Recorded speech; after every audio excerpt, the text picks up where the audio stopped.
שלום לכולם, היום נלמד איך לעשות גומיות. צריך שיהיה לכם קופסת גומיות כאלה, ואפשר לקנות אותם בכל מקום. מוכנים? אז בואו נעשה. אז אתם לוקחים איזה צבע שאתם רוצים. לדוגמה, אני לוקחת עכשיו ירוק.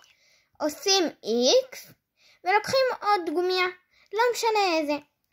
אז אני אקח אותה לדוגמה, אבל תזכרו, עכשיו בלי X. ולוקחים ושמים עוד גומיה.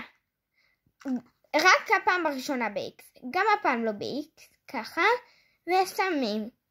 ותמשיכו. עכשיו להמשיך, ובואו נראה מה יצא לכם. עכשיו יצא לכם כזה. אם עשיתם טוב יצא לכם כזה. ועכשיו החלק הכי כיפי.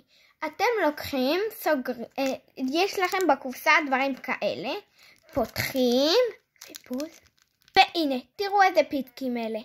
אתם לוקחים צד אחד, ורגע, קודם כל אתם שמים את זה ככה.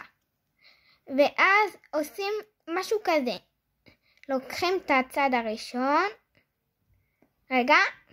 לוקחים את הצד, ומחברים. אחרי זה עושים אותו דבר בצד השני. לוקחים, פותחים, ושמים.